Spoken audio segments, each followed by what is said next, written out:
and that topic is terrorism. That topic is that thing called terrorism. Terrorism has changed the face of 21st century international politics. That thing called terrorism. It has changed the face of 21st century international politics. The usual problem you have, that everybody usually have about terrorism is, what is terrorism? People can't define what terrorism is. So people can't define what terrorism is. When Buhari got angry, when Buhari got angry with them, he called them terrorists. He labeled them terrorists. People got angry and said they are not terrorists, they are freedom fighters. Can you remember? Under Obasanjo's reign now, he labeled OPC, Niger Delta Militant, as terrorists. So the question you now ask yourself is, who is a terrorist? How do you know a terrorist? Are you sure there is no terrorist in this class now? Terrorists don't have a national identity card. They don't have a badge. They don't have a school uniform. Terrorism is a very, very difficult topic to understand, to dissect, to analyze. And the usual problem we have that, people try to castigate government. It's a failure. They've not been able to kill all the terrorists for 5 years, 60 years, 70.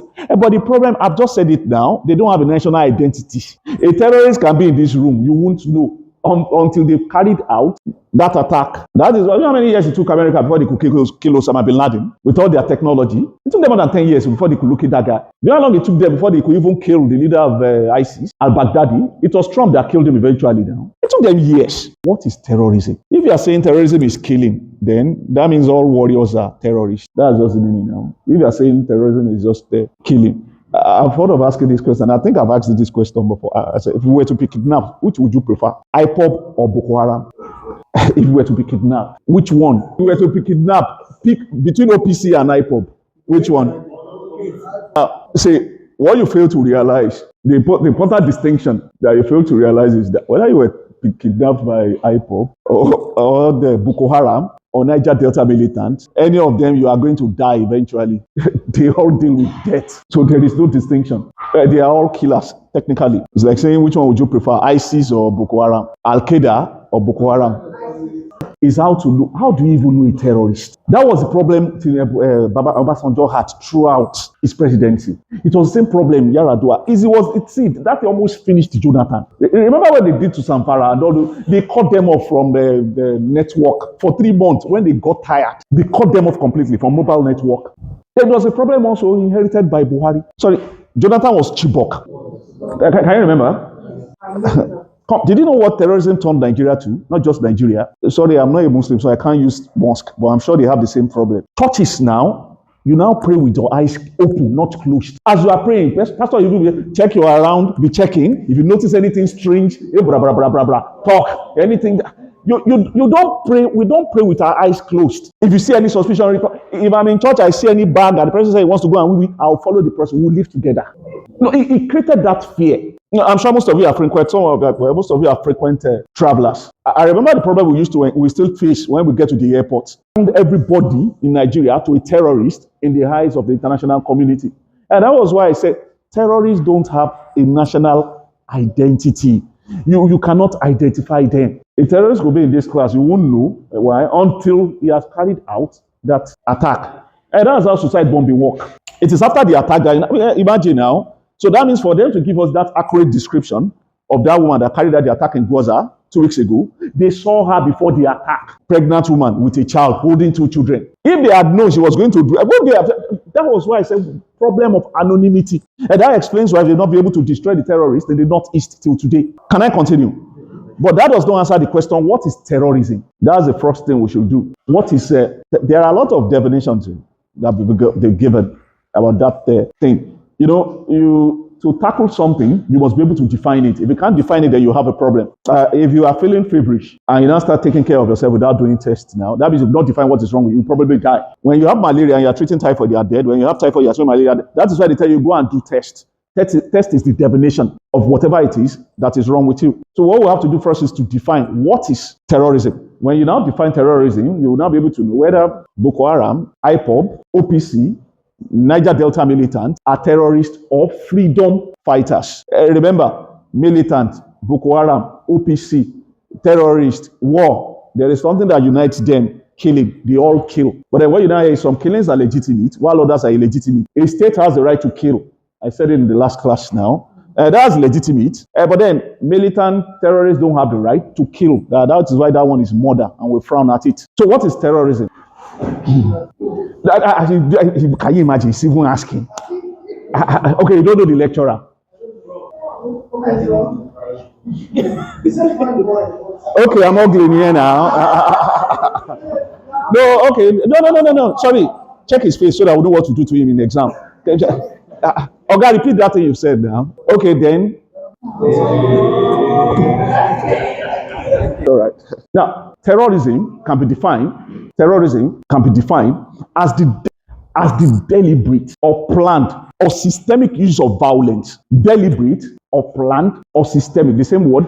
Use of violence. And that thing is almost sounding like war. This is the difference. Say, use of violence by non-state actors. By non-state actors. That is what separates terrorism from war. By non-state actors, then again, to instill fear. That is the key. To instill fear with the aim of achieving political objective. Deliberate use of violence. Systemic, planned use of violence by non-state actors to instill fear with the aim of achieving political objective. So from that definition, what you notice is that terrorism is a tool. It is not terrorism, it's a tool. See, there are two things you should get there. I use the word threat. That is their greatest weapon. Fear of the unknown. Fear of the unknown. See, listen. When that terrorism thing was high in Nigeria, even till now, I said, it's a tool now. It's like your pen. Terrorism is a tool. It's like your pen, like your phone, like your car. They use it to achieve their objective. What is the objective of Boko Haram? To create an Islamic state. What was the objective of, I'm not saying they are terrorists, Niger Delta militant? They are using that violence to get more things from the federal government. More, our resources, let it stay in our state. So I said, to instill fear.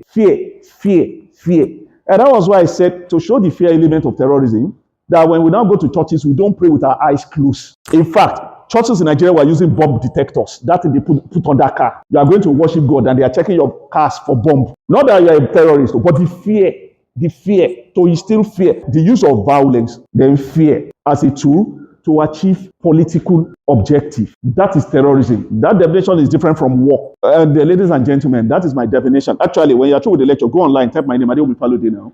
You see lots of papers I've written. Then click on terrorism. I said, deliberate use of it is targeted violence. See, the violence is used to send the message. Without the violence, you'll not be able to send that. The violence you see, that is why they are very, very brutal. The violence they use is what they use to send the message. And when you get the message, you say, ISIS now, ISIS. Abubakar al-Baghdadi, that was the name of the leader of ISIS. That guy elevated rape into an art.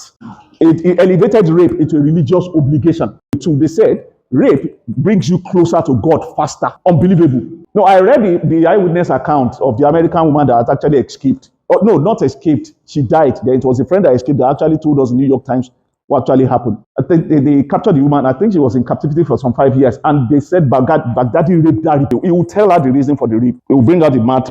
I'm not trying to slur Muslims. They have a perverted ideology of what Islam is. The same with Boko Haram. You will explain to the woman, this thing I'm about to do makes me get closer to God. I'll hear God's voice and the rest of the something. Then after that thing again, kneel down and pray for that thing. And that was what his members inculcated. That was what they say when they were able to dislodge Boko Haram dead under Jonathan Elitu, it's 15-16. Then Buhari now. You didn't hear what they found there in the enclave?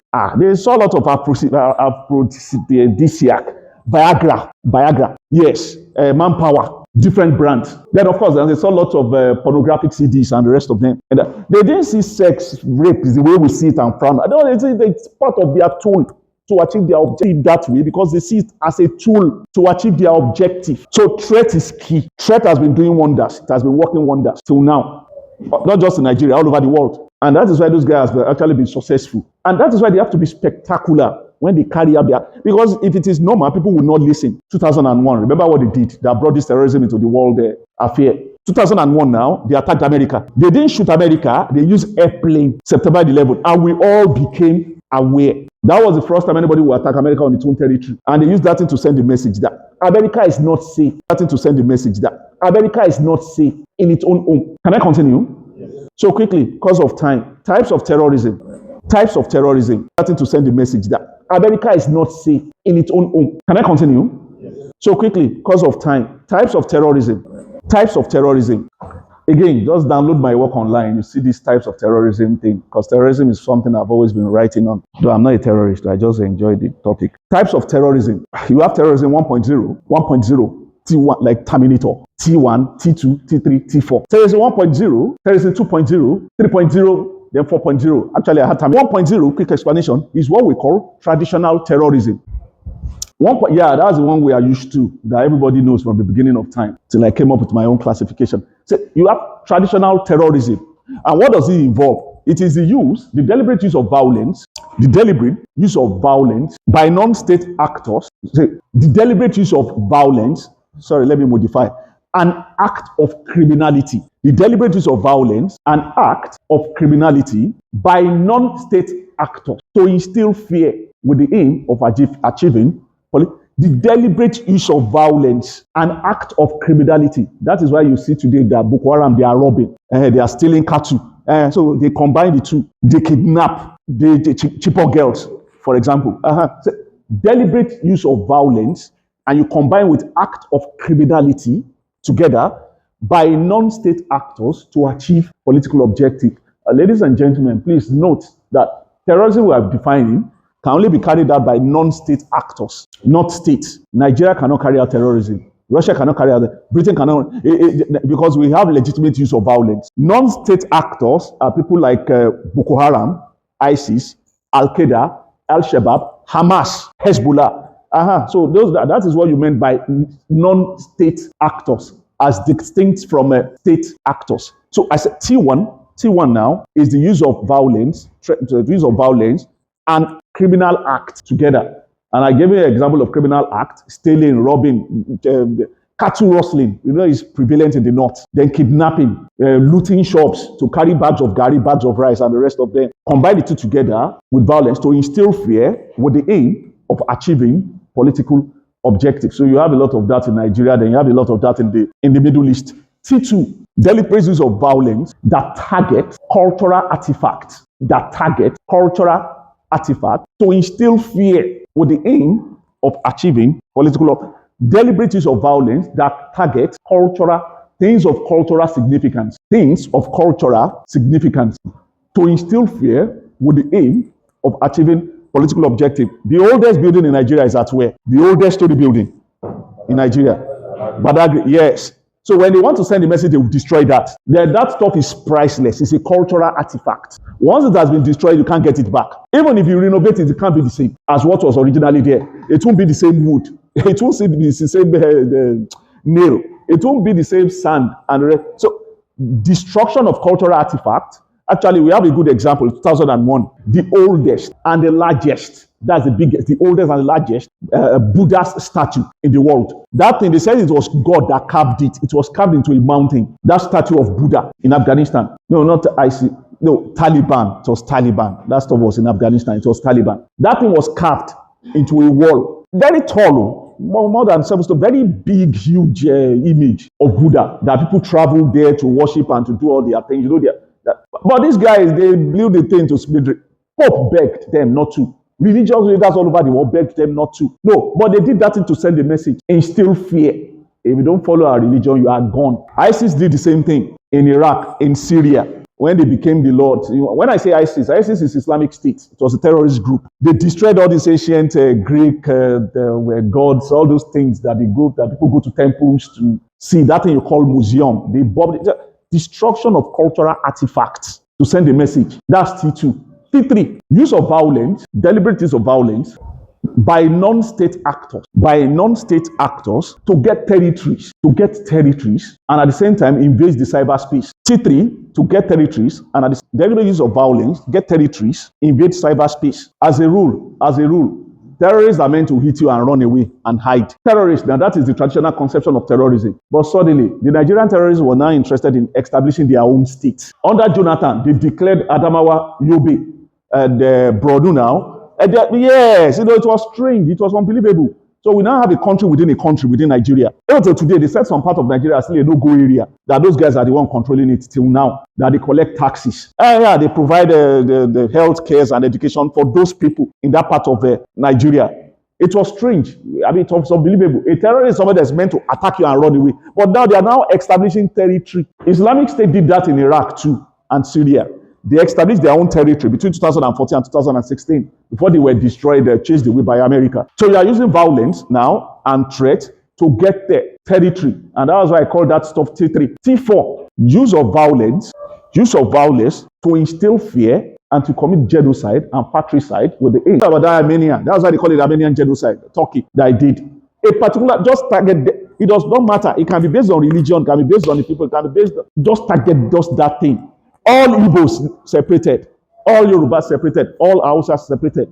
That is why that word, genocide, is very, very emotive, very, very emotional. And that was why they said God will never forget that of Hitler, because he targeted just Jews. He wanted to wipe them off the face of the earth. So you have that stuff too among the fratricide is when you kill people. When you kill people of your own family, gongo. It can be it can be your own association, fratricide, of your own family in-house, not outsider. When you target them directly, that is T4. In fact, I came up with that. Actually, it does not exist. And I used the example of Boko Haram and ISIS. You know, that was what they used in killing Abubakar Shekau. He was killed by his own terrorist members, not by Nigeria. I said that at the beginning of the lecture, remember? They said the guy can kill too much. They said he can kill too much. In fact, I think when they wanted to kill himself, I think they said the guy detonated the suicide vest he was wearing. They had killed all his soldiers and the rest of the something, so they were getting close and he just killed himself.